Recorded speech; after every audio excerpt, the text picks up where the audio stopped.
Hello everyone, and welcome back to the Tent of Abraham. I'm Tamir Kreisman from Jerusalem, Israel, and we continue with our series of Calling All Sparks, and this is the Astrology and the Virgin Birth, Part 2. So, last time was the vegetables. Thanks for eating those. Now here comes the dessert. You need some context before I give you all the fun stuff, right? So again, before we begin, okay, each class is going to have to publicly state the following words by Rabbi Feld.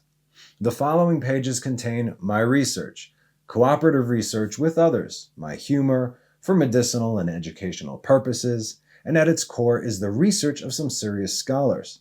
The following was not written for either publication or sale, but merely a personal or private letter that attempts to answer a bunch of questions and sometimes attacks on the parts of friends and foes. Therefore, not everything is linked to its source or footnoted. Also, creative license was taken to sort of kosher research for myself and others. Just a personal note, not prepared for a public document. Hope you enjoy the read as much as I enjoyed the writing it down for you all. So again, thank you, Avram Feld. And again, I understand people are salty about this topic, as obviously expected. Everyone's got their own beliefs. Okay, but I'm doing this on my particular channel. I'm not going to other Christian or Messianic channels and starting to make noise over there. They do whatever they want. Yeah, no problem. And I'm going to do my thing over here. So whoever would like to join me, by all means. And if this does not suit you, by all means, you don't have to be here. However, stick around. You may learn something. I say this humbly. Seriously, there's a lot of information over here. So that's why I said just wait until the end. Wait until you get all this information. Then you could say, not buying it or yes or no or maybe. Again, at the end of the day, we all want the same thing. It's how it's going to happen that we disagree upon. So let us get right into it. We're going to get now a better and deeper comprehension of misunderstood Jewish references. In this case, Yeshu HaNotzri, you got it. It was a name that actually describes a host of men gods pasted on a Jewish background.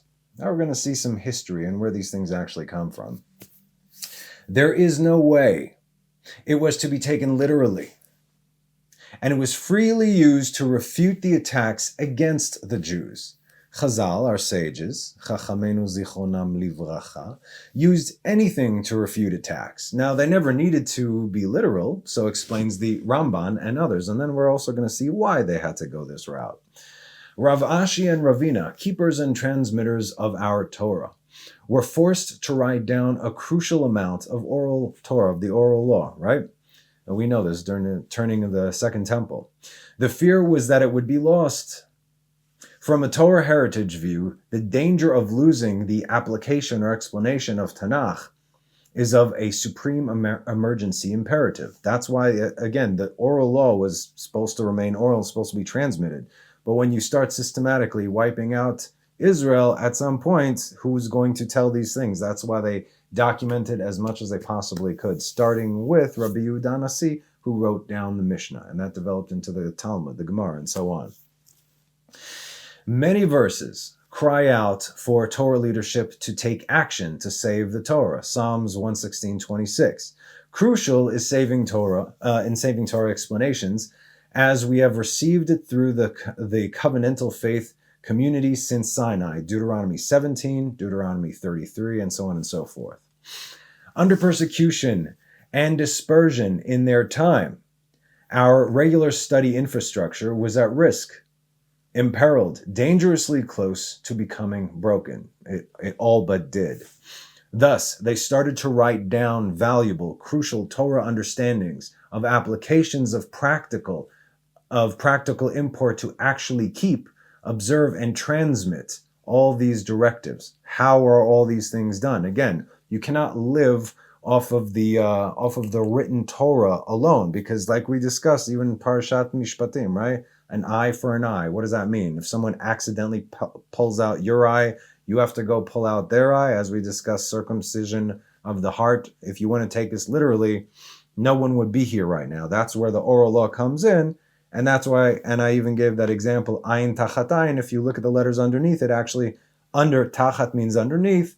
In the Torah, all the letters in the Hebrew alphabet, underneath it would come out to kesef. What is kesef? Money. Meaning, if you accidentally pluck out your fellow's eye, you have to give him a monetary compensation. You don't go on plucking out his eye or so on and so forth. What happens if you accidentally kill somebody?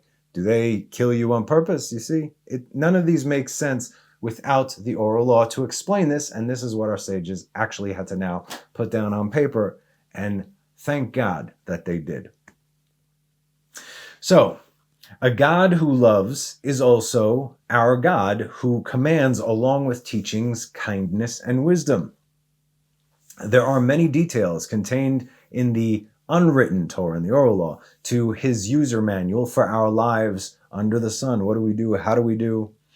When they accomplished this rescue, the dangerous and often cruel Catholic Church was completely in place. Okay, so I'm aware of when the stories of the New Testament, supposedly, let's say, took place. I'm also aware of when the Roman Catholic Church was established. But if the documents come from the Roman Catholic Church, which was, 250 years later, and they give you these documents, like we said, they are writing it that it would predate this. Like, oh, look, it's a prophecy, but it's not. Examples were given in last week's class, plenty of them. So this is 1600 years before the tolerant, highly respectful of Jews, Judaism, and others, the Vatican II Council. So the organizers of the Gemara, the Talmud, uniting it under the Mishnah, that's the Talmud, were working under the shadow of the deadly Catholic Church. If you don't want to lose your head, then you got to believe in the presumed revived dead or undead, and you aren't grateful. Our sages and their covenantal faith communities, Deuteronomy 33:17, Deuteronomy 49, Jeremiah 26:8-24, had to relate to these external toxic pressures. They had to give the simple and advanced Jews what to answer the missionary assaults upon our heritage, the congregation of Jacob. This is Deuteronomy 33. The church at that time did not tolerate denial of Jesus's existence. See, this is the thing. Think of it like this. If you make up an imaginary friend, now, if I make up an imaginary friend and I'm the top dog over here, now I got to tell you that this imaginary friend exists.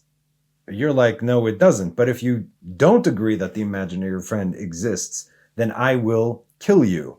So what do? Okay, tell me about your imaginary friend, and I'll tell you why he ain't what you say he is or who you say he is. Basically, and there lie all the holes. So this is how it was. So again, the church at the time did not tolerate any kind of denial. Like, no, there was no guy named Jesus, or this Jesus didn't, whatever. So we're getting into it now. Nor did they tolerate denial of any of the non-historical miracles ascribed to a non-entity. Nor did they tolerate espousing the fundamentally flawed New Testament text. No. This is the infallible Word of God. Again, even today, supposedly educated Messianics, this is from God, but you see what? So you have over 300,000 different variations, but that's the infallible Word of God. And how many of you have of the Torah? Just one. Right? Okay, let's think about that. The whole story was a literary creation, not a historic event, but such a truth could only be hinted at, which is what happened. All these things are winks throughout the Talmud. Many were the religions that claimed to be the fulfillment of ours. From a biblical legal view, none of their writings nor their presenters had any credibility. This is not a nice thing to say to powerful, cruel forces, right? No, I think you're dumb. I don't recognize anything you say. How's that going to? That's not going to work out, right? Okay. Let's play along. So Chazal, the sages, and the nation had zero reason to believe any of their fantasy storylines. I'm not buying it. I'm sorry. He did what? He did this? No. Where? What? How? Oh, so the only documents that we have to actually prove this come from our oppressors who are pagan within themselves? Come on. We know.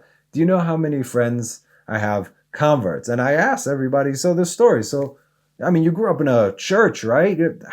What made you decide to leave the idolatry? They said, well, we read the Bible. And the later editions made zero sense. So, and now here they are living in Israel. The result of non-compliance, a horrific death, including the communities from which came the defenders of sanity, logic, logos, freedom, and truthful analysis. So again, the only way to refute this would have to do within their context of presentation. Okay, all right. Show me the New Testament. Show me the infallible Word of God. Let's see. Now, here go the holes. Does this make sense? Does that make sense? All right, you're right. Yeah. Satan is definitely inside me, and that's why. This happens today, right? So how much more so back then? Thus, our spiritual leaders within the congregation of Jacob communities had to come up with coded answers to this new beast. Yes, beast that would not provoke it. It could easily be angered and fly into inflicting a raging, brutal, mini or not so mini Holocaust, which they have. Thank you, Crusades. This apprehension carried on to Martin Luther's very anti-Jewish tirades and his very violent Black Hundreds.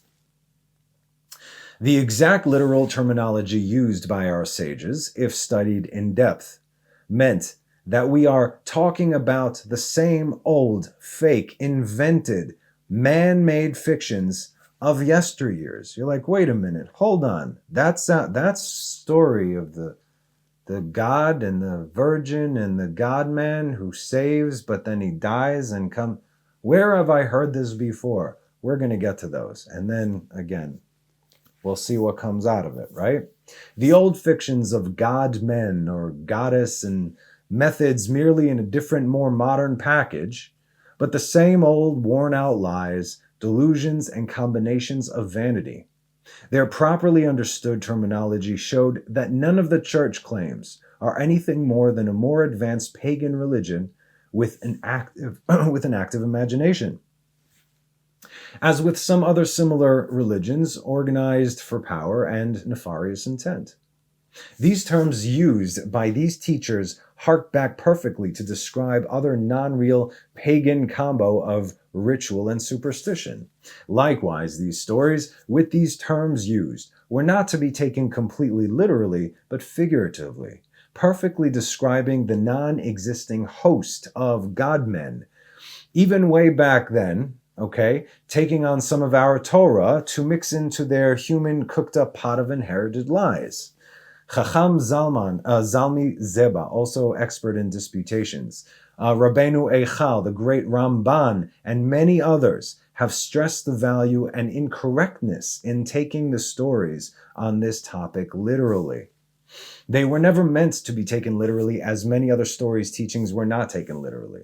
Publicly, they stated, because the timeline proves it is not speaking literally. These things cannot happen. So you have stories in the Talmud, you'll see, one time it'll mention Yeshu, and it won't mention his teacher, and another time it'll mention his teacher with that student, and it'll refer to Yeshu. The thing is, one took place 300 years before his time, the other took place, 135 years after his time. Suppose I say his time. This whole thing is, right? So in other words, wait, but how could he, the whole thing is garbage. No, it's not garbage. You have to learn it and understand what Chazal were saying, what they wrote down and what they passed on to the Jews under the watchful eye of the Roman Catholic Church. You must understand this. Okay, so publicly they stated, because the timeline proves it's not speaking literally, privately trying to avoid a dangerous, here we go, confrontation if the truth was alive and kicking.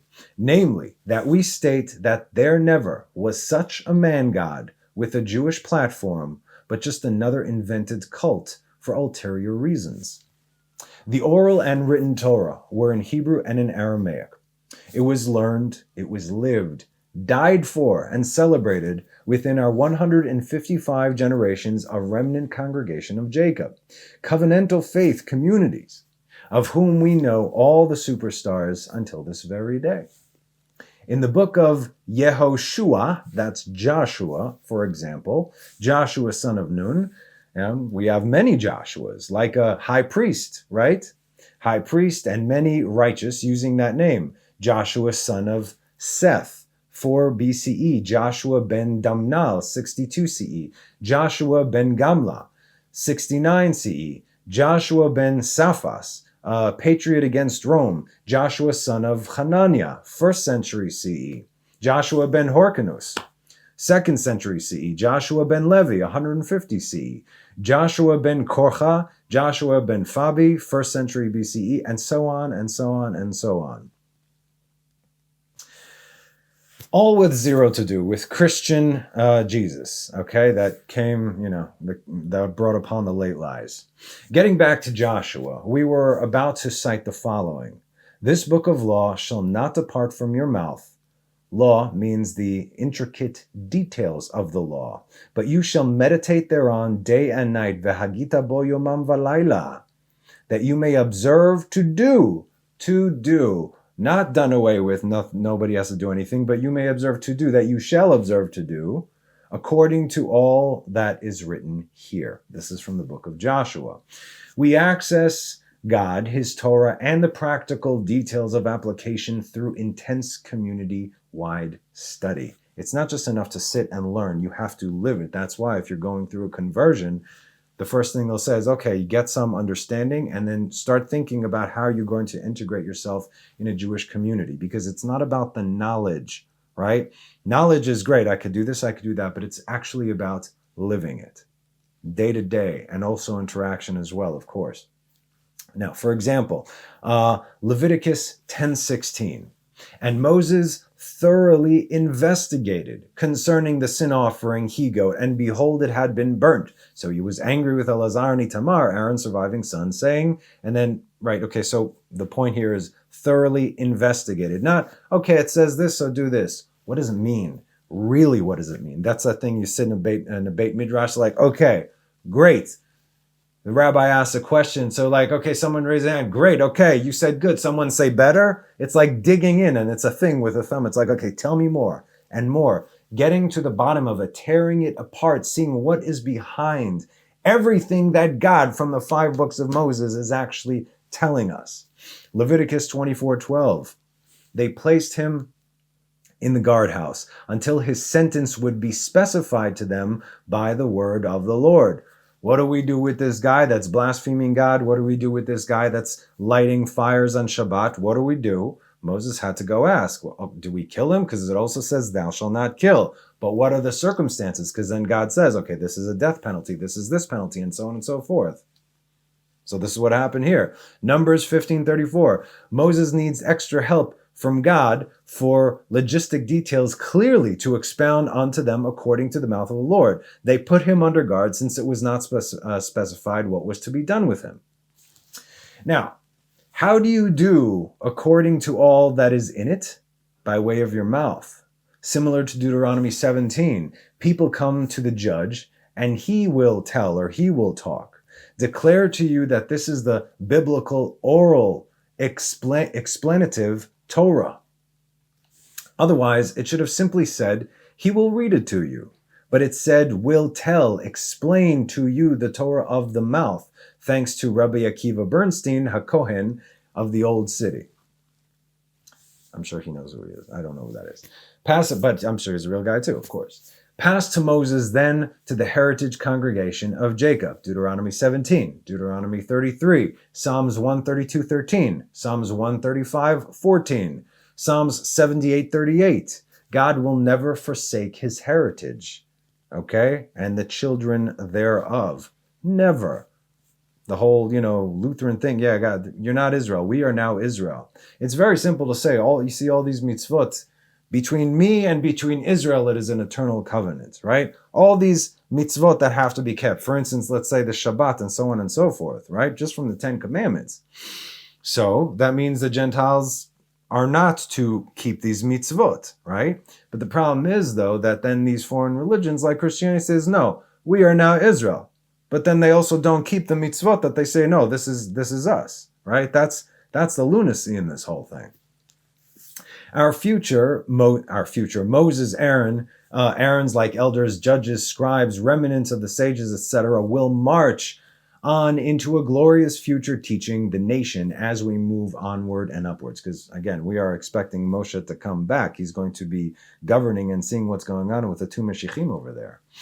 Again, other religions partially agree with us on this, i.e. Matthew 23:2 and Romans 9. Hey, the highly interpolated book of Revelation requires a revelation to unscrew it. However, it admits the 7 keys to unlock the scrolls are all with the tribe of Judah. Uh-oh, did you let some slip there? This never sat right with me, and I never got any answers when I was in it. The New Testament, by the way, says that the sages sit in the seat of Moses. That's Matthew, right? And thus have such authority and understanding the practical application of the Torah of Moses. And also, again, you can see in the book of Numbers where God is, the book of Exodus and the book of Numbers right now, where Jethro tells Moses, listen, man, you need people to help you. You can't sit and dictate to people all day. You got to teach. And so that's exactly what Moshe did. He taught Aaron and his sons, who taught the Levites, who taught all the elders, and they sat and they taught. And then who became the judges and the shoftim and shotrim, right? Who became the judges of Israel? Righteous people, the righteous taskmasters of Israel in Egypt, who took a beating from the Egyptians instead of ratting on their fellow Jews. And what happened? They became judges, and God said, they'll tell you what to do. Everything. But doesn't everyone know how to live if we already have the written law? This is where you need the judges, because there's so much more than the written law. The written law is incomplete without the oral law. What was Moses doing in the desert for 40 years when we only have maybe a year's worth of a timeline in there? Think about that. How could it be written that Jesus said to do whatever the scribes and leaders say, and yet he threw out everything they say? How could that be? Don't you see a contradiction right there? Done away with. The Quran, Muslims, basically assumed that they, the sages of Israel, were in charge of the application of the Torah of Nabi Musa. Moses, the Navi in Hebrew is prophet. They call Nabi Musa. They know where Nabi Musa is buried. It's on this side of the Jordan. It's hilarious. It's it's like 20 minutes away from where I live. So they call Moses a prophet, and in the same breath they call Jesus a prophet. So you know that the Quran ain't nothing. But Jews, the only chosen of Allah, that's what they say, with, of course, sage leadership surah. This is in 247 and 122 in the Quran. Genesis 13:7 shows protection over them and leadership. Surah 28:4 and 6 from the Quran says, all spiritual leadership chosen by Allah from the Jews. Okay. Surah 5:20, Surah 262, Surah 5:69, Surah 5:44 and 66. Jews should keep their received laws and will be blessed. This is written in the Quran. If only we would actually keep these laws, right? Then indeed we would be blessed. It's a sad state we're in today.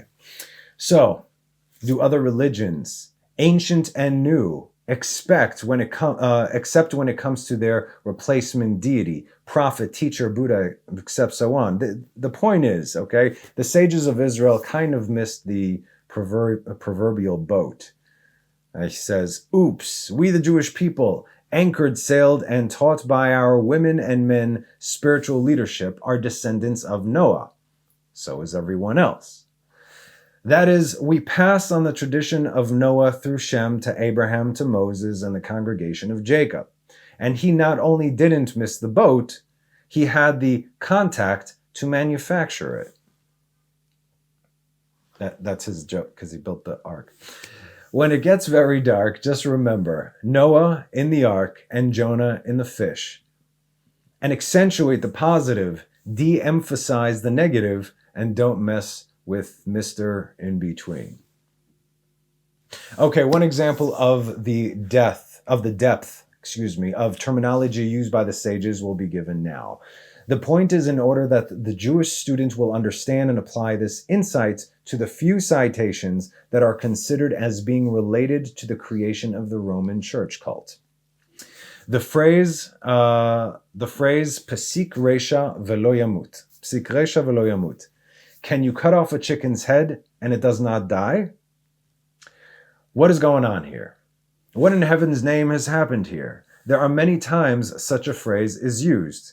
And he say Sanhedrin 103, Shabbat 75a, 111a, 117a, 120, 133, 143, Masechet Sukkah 33b, Beitzah 36a, Brachot 143a, and Ketubot 5. Not a one-time mystical expression. So what does it really mean? Okay, get ready, hold on to your seats. Remember, Moses was told to go to the elders, and they were with him as righteous teachers and judges during the entire wilderness. I should just probably stop speaking and probably read. Entire wilderness drama and trauma, and carried on when he was gone. Now, the explanations of Torah were not merely translations, but had many expressions that were developed for clarity and precision. Many Torah statements are creating legal categories, ideas, concepts, principles. Some are literal and others are conceptual. And again, this is why if you read a Midrash Agada, Agada means fable, okay? But it's not necessarily fable, and Midrash is not necessarily just made up stories. They could be real, but there are different aspects and elements to look at, and that's why you need someone to study with if you are especially just starting out, so you can tell the difference between what actually happened, what you can view as a historical document, so to speak, and what is an Agadah. In other words, how do you, when you read this from this lens, what do you see? You understand? It's all there. All of these are different vantage points. We are dealing with no fewer than 613 biblical categories or derivatives. Each mitzvah has categories and subcategories. This thing runs deep. 7 rabbinic degrees for beautification of God and his interactions in history, for which the written Torah gives them a mandate to protect, guard, and give educational reach-out powers. Also, the Torah tells leadership to make protective degrees to safeguard God's commands. Yes, it does. You got to build a fence around the Torah. This is where you get the fence. Build a fence around the roof. If your neighbor falls off, then you are liable for it, and so on. There's a lot set into that. Also, build a fence around your mind, and so on and so forth. Why did the sages put a fence around the Torah?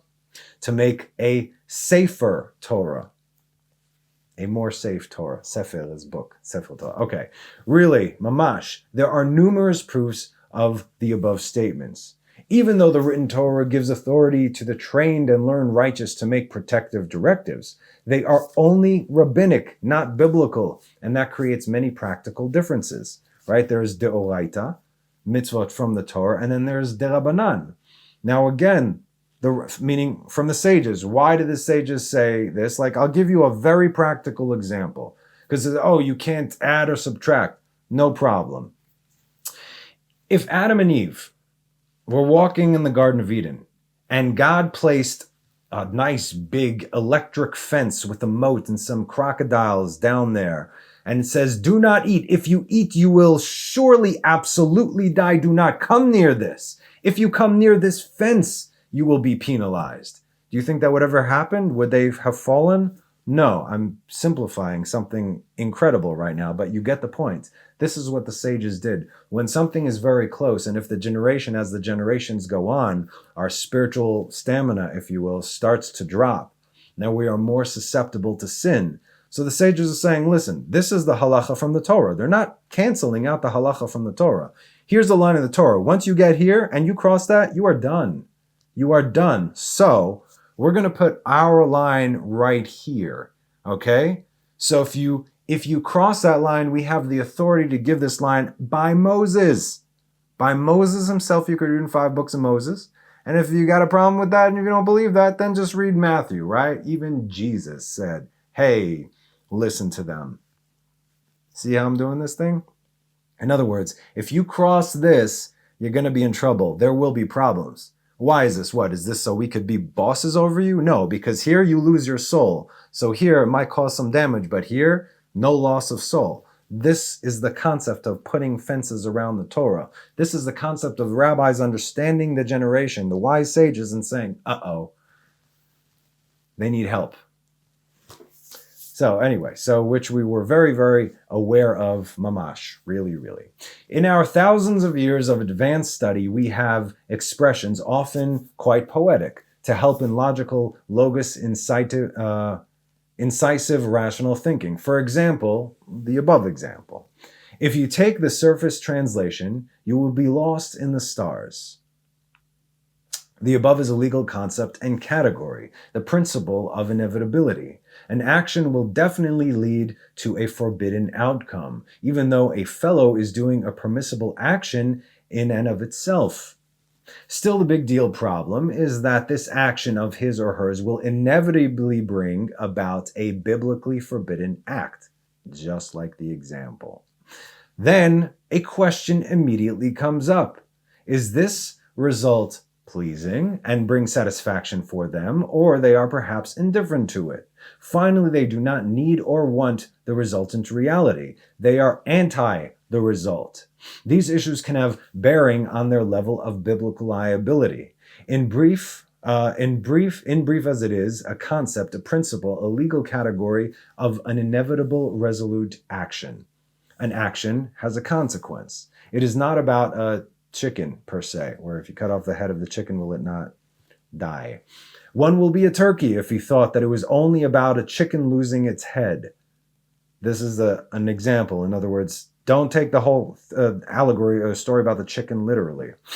Well, when it comes not only to the legal portions of study, but also the story portions of study, legal and story, right? The halacha, meaning how we live by the laws, there is an abundance of symbolic imagery. The terms used to describe pagan or pagan-like activities were perfect. The term, for example, Yeshu, was used by the Samaritan cult who believed that Yehoshua bin Nun, Joshua the son of Nun, Joshua bin Nun, as well as Aaron HaKohen, the high priest, Moses' brother, had risen from the dead. Samaritan cult. They believe Joshua, Yehoshua. See how Yeshua, you see how this can happen. As if that was not enough, they were now God incarnate, men gods, and our lead Messiah was now Joshua, son of Nun.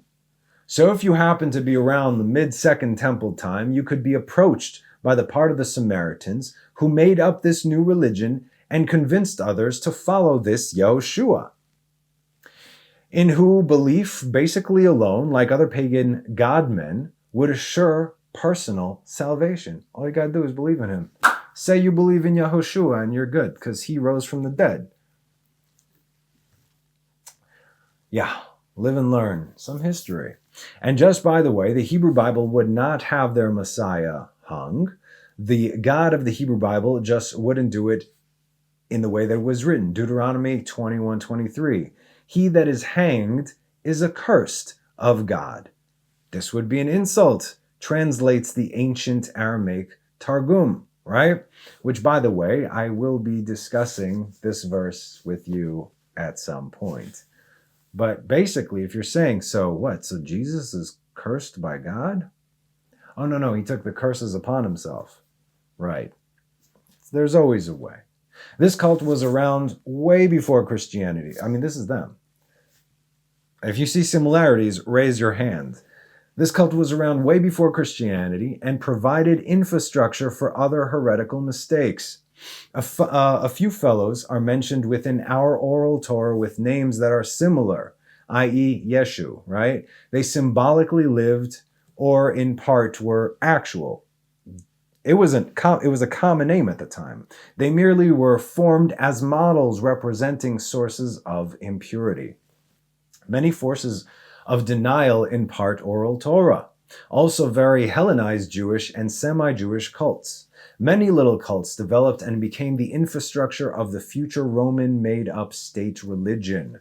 Many fellow Jews and non-Jews had fallen under Greco-Roman influence, falling away from Torah. For example, there were the pro-Nazi-like Rome heretical Sadducees, the Bauhausens, Herodeses and whatnot. Right? We discussed the Sadducees, the Pharisees and the Sadducees. The Pharisees in Hebrew is called the Purushim, lifrosh. Lifrosh is to pull away. Why are they? And these were our sages. Why were they Sadducees? Pharisees, excuse me, I'm translating in my head. Why were they Purushim? Who did they pull away from?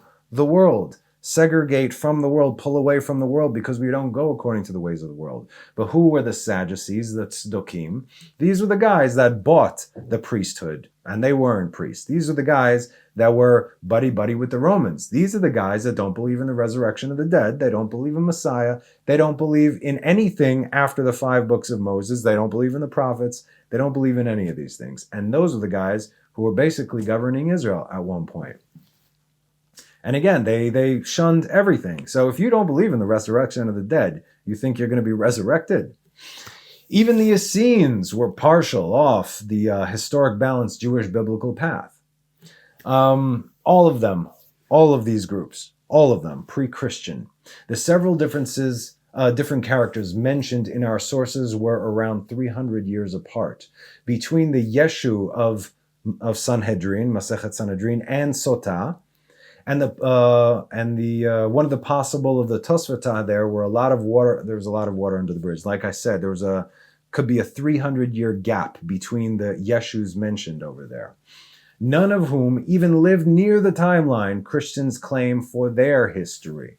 For example, Joshua, here's his supposed teacher, Yehoshua ben Parachia, ran the court circa 150 BCE. 150 BCE, so that's technically way before Jesus' time, and yet it explains his interactions with his student called Yeshu, referring to the same guy.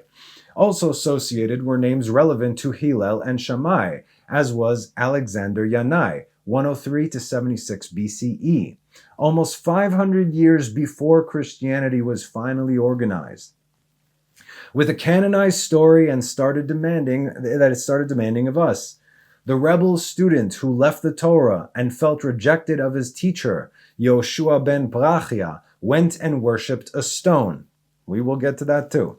Hey, there are like 5,000 different kinds of Christianity, none of whom go for stone worship. Just the opposite. They will tell you that they worship the God of Abraham, Yitzchak, and Yaakov, right? As would the Muslims, and the Druze, and the Baha'i, and so on and so forth. You would be wise to do so. The other fellow in the Tosefta is almost certainly symbolic, to be used as a polemic against the then growing Roman Church. The Talmud was actually saying this story of Rome is, as the song goes, it's only make-believe. So we have this from the Tosfatan, the Mechilta, Chesronit Hachash, and Masechet Sotah and Sanhedrin. All these things, that's the sources for all these things. The two terms perfectly described a host of previous pagan fictional godmen who were presented with a partial Jewish platform. Just as they were made up of fictional, so is the new old deity, simply made up fictional. All these things are fictional. In other words, it's the same formula pretty much. That is a correct pshat, the literal understanding of the message here. Again, the details of such a study are likewise presented herein. None of the 21 historians of that time ever heard of Yeshu. Who is this guy? We don't know who he is. Josephus, Flavius, as in the Flavians, but he used to be one of ours. Josephus did not want to pollute his real history book by inserting the made-up character created to forge a uniting religion for Rome. Eusebius, 4th century, first bishop, murdered those who disagreed with his invented dogma. He made up history, was embarrassed by the lack of any history. Okay, what happens if you poke holes in that never happened? We know it never happened because if this is the only document that you have to actually prove that that happened, at that time, you got nothing. Now I gotta die. So they, the monks, whose job was to write and protect church interests, merely added a passing reference, a simple, interpolated fake insert. Had it been real, a great deal should have been written. Josephus, Jewish Antiquities, 1864, The New Complete Works, page 59. Again, the terms used were general categories of god-men cults from mostly non-Jewish groups who absorbed some or many Jewish customs, often to try and, wait for it, replace us. Replacement theology. Jews are done away with. We are now Israel. We get everything. The least, in other words, and all the sources that we gave you before, in other words, basically God's a liar. Or he changed his mind, chas v'shalom, because God doesn't do that, right? Right. So his words are forever. So he will never replace us. Anyone who says that he did, take it up with him. The least common denominator is that none of them were real. Merely the illusions of man-made fantasies. Not real-time historical people, but fictionary vanity of vanities, invented faith of no substance. This is exactly what you will find the terms mean in their literal application if you were to do careful homework. As we have tried to do, and is attached to all this, enjoy. Here's some fun facts for you. This is the sun, right? As far back as thousands of years BCE, history is abundant, reflecting people's respect and adoration for this object, sun worship, right? In every culture. And it is simple to understand why, as every morning the sun would rise, bringing vision, warmth, and security, saving man from the cold, I don't know, it says blind. Okay, predator-filled darkness. Oh, from the blind, predator-filled darkness of light. Light, so you can see, so you won't be blind. Gotcha. Without it, the cultures understood the crops would not grow, and life on the planet would not survive. In other words, here's your all-powerful being, right? These realities made the sun the most adored object of all time. Likewise, they were also very aware of the stars. The tracking of the stars allowed them to recognize and anticipate events which occurred over long periods of time, such as eclipses and full moons. They, in turn, cataloged celestial groups into what we know today as constellations. Here's your Zodiac thing, right? This is the cross of the Zodiac, one of the oldest conceptual images in human history. Now again, there are no images here, obviously, but you can actually look all this stuff up. It reflects the sun as it figuratively passes through the 12 major constellations over the course of a year. It also reflects the 12 months of the year, the 4 seasons, and the solstices and equinoxes. The term zodiac relates to the fact that constellations were anthropomorphized. I got it. Or personified as figures or animals, right? Which stories were made up about. In other words, the early civilizations did not just follow the sun and stars. They personified them with elaborate myths involving their movements and relationships. The sun, with its life-giving and life-saving qualities, was personified as a representative of the unseen creator or God. God's son. You get it? The light of the world. You get it? The savior of humankind. Do you get it? Likewise, the 12 constellations represented places of travel for God's son and were identified by names, usually representing elements of nature that happened during that period of time. For example, Aquarius, the water bearer who brings the spring's rain, and so on and so forth. Who's Horus? Let's find out. He's the sun god of Egypt, also known as Ra, right? At around 3000 BC, he is the sun, anthropomorphized, and his life is a series of allegorical myths involving the sun's movement in the sky. From the ancient hieroglyphs in Egypt, we know much about this solar messiah.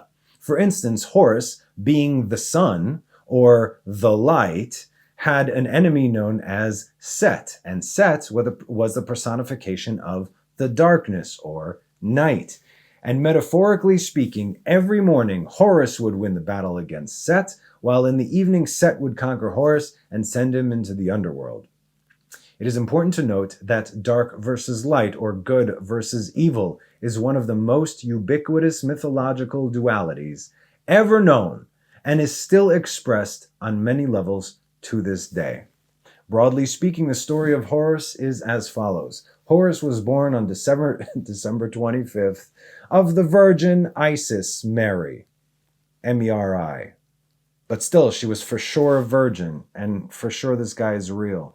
His birth was accompanied by a star in the east, which in turn, 3,000 years ago, which in turn, 3 kings followed to locate and adorn the newborn Savior.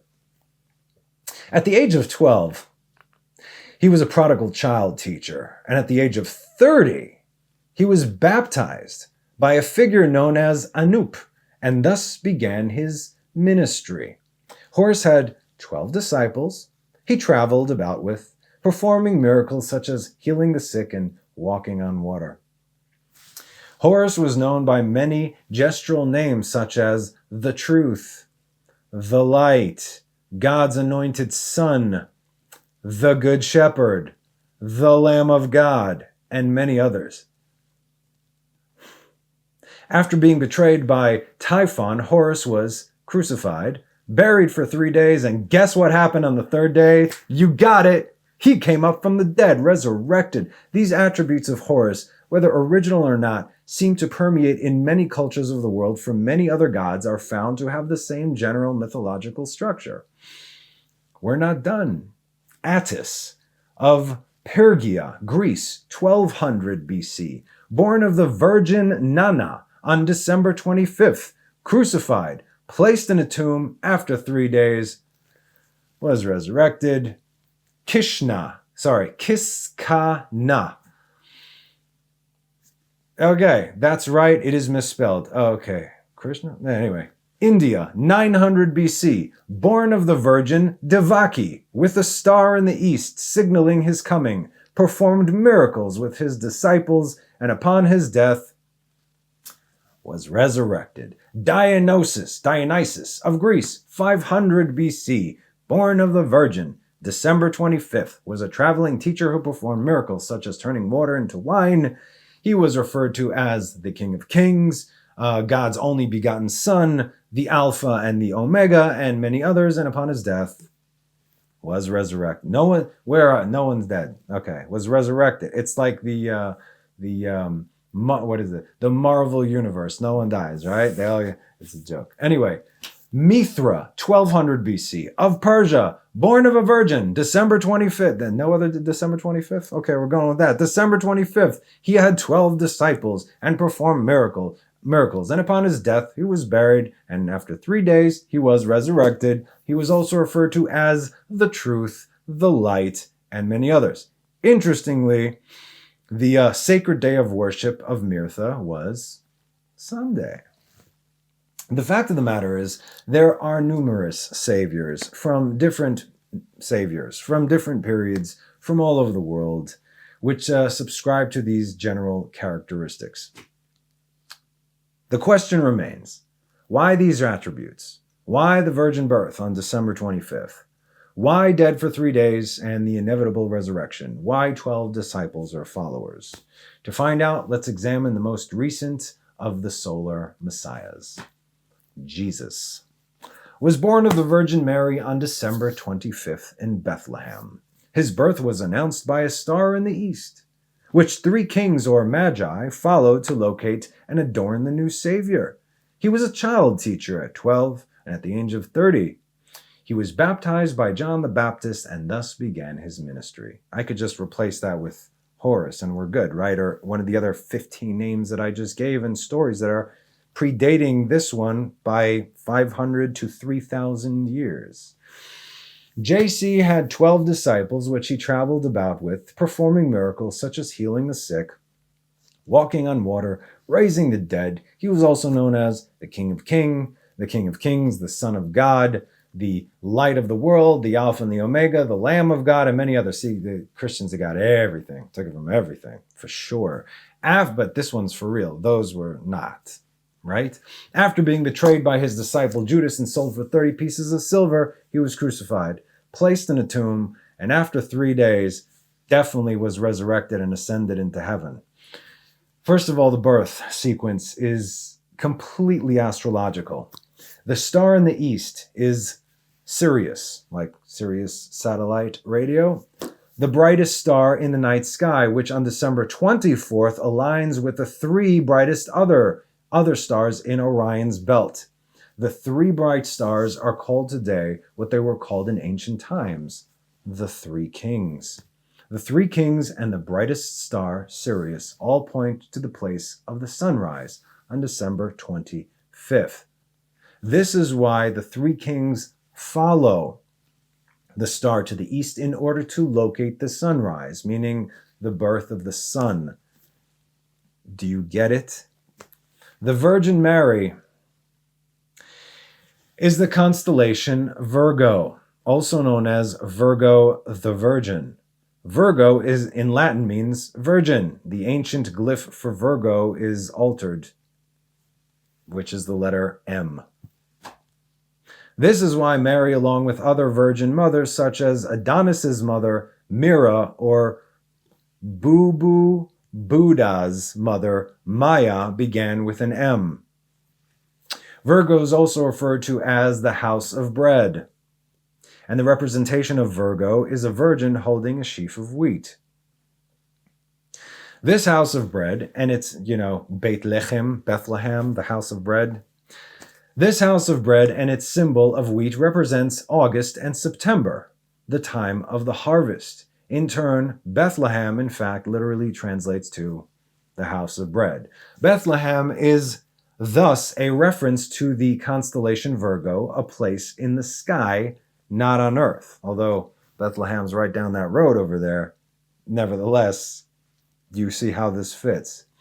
There is another very interesting phenomenon that occurs around December 25th, or the winter solstice. From the summer solstice to the winter solstice, the days become shorter and colder. From the perspective of the northern hemisphere, the sun appears to move south and gets smaller and more scarce. The shortening of the days and the expiration of the crops when approaching the winter solstice symbolizes the process of death to the ancients. It was the death of the sun. By December 22nd, the sun's demise was fully realized for the sun. Having moved south continually for 6 months, makes it to the lowest point in the sky. Here, a curious thing occurs. The sun stops moving south, at least perceivably for 3 days. During this 3-day pause, the sun resides in the vicinity of the Southern Cross, or Crux, constellation. And after this time, on December 25th, the sun moves 1 degree. This time, it moves north, foreshadowing longer days, warmth, and spring. And thus it was said, the sun died on the cross, was dead for 3 days, only to be resurrected or born again. This is why JC and numerous other sun gods share the crucifixion, 3-day death, and of course resurrection concept. It is the sun's transition period before it shifts into its direction back into the northern hemisphere, bringing spring and thus salvation. However, they did not celebrate the resurrection of the sun until the spring equinox, or Easter. And a lot of Easter, or we like to call it Passover. This is because at the spring equinox, the sun officially empowers the evil darkness, as daytime thereafter becomes longer in duration than night, and the revitalizing conditions of spring emerge. Now, probably the most obvious of all the astrological symbolism around Jesus regards the 12 disciples. They are simply the 12 constellations of the Zodiac, which Jesus, being the sun, travels about with.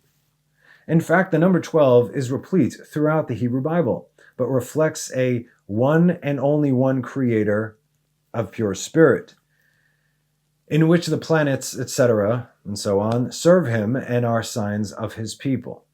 Coming back to the cross of the Zodiac, the figurative life of the sun, the Shemesh, the sun, this was not just an artistic expression or tool to track the sun's movements.